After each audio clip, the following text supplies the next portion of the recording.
Ah putain, j'ai encore attrapé froid. Salut à toi, j'espère que tu vas bien, que tu n'es pas enrhumé. Aujourd'hui, j'aimerais te parler d'un mythe qui est transmis depuis des générations.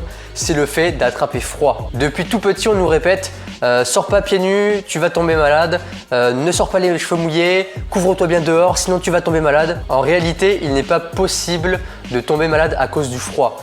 Explication. Pour tomber malade, il faut être en contact avec soit un virus, soit une bactérie.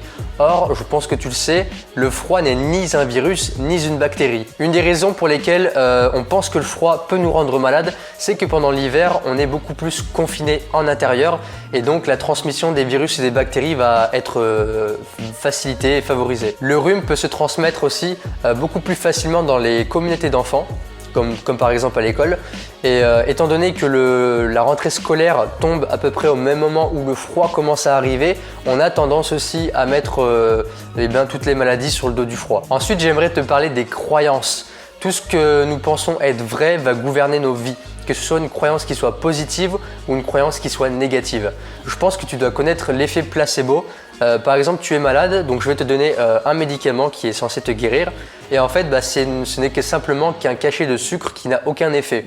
Et étant donné que tu as consommé ce médicament et que tu penses que ce médicament va te guérir, en fin de compte, c'est ton esprit qui peut te guérir et non le médicament en lui-même. Là où je veux en venir, c'est que depuis tout petit, on nous a répété encore et encore et encore qu'on peut tomber malade à cause du froid.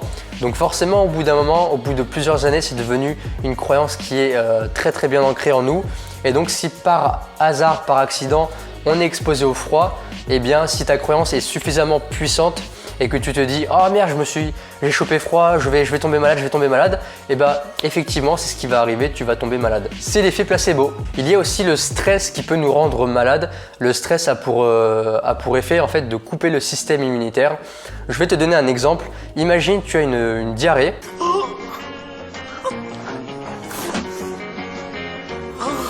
Je sais, c'est pas très sexy. Et qu'en même temps, tu te retrouves face à un grizzly. Moi, je souhaite à personne d'être dans cette situation, ça doit pas être rigolo. Donc ton corps, lui, il va vite faire le choix entre fuir le grizzly ou s'occuper de la bactérie qu'il y a dans ton intestin. Donc en état de stress, le corps coupe le système immunitaire.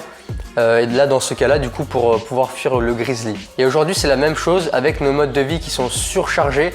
On est constamment sous stress et donc la plupart du temps, le système immunitaire forcément est affaibli, les défenses naturelles sont affaiblies, ce qui va nous rendre aussi beaucoup plus propices aux maladies. J'aimerais aussi dire que le froid peut nous rendre malades de manière indirecte, car le froid peut être une source de stress pour certaines personnes qui y sont exposées. D'ailleurs, j'aimerais préciser que nous sommes constamment, mais vraiment constamment, à longueur de temps, 24 heures sur 24, tous les jours, soumis à des bactéries et à des virus. En fait, il faut voir un petit peu tes défenses immunitaires comme une armée de gladiateurs. Ils sont constamment sur le champ de bataille pour empêcher les ennemis d'avancer. Donc pour résumer, le froid ne rend pas malade, ce sont en grande partie tes croyances et le stress qui en sont les causes. J'espère que cette vidéo t'a plu, j'aimerais bien avoir ton avis sur le sujet, donc n'hésite pas à me le dire en commentaire.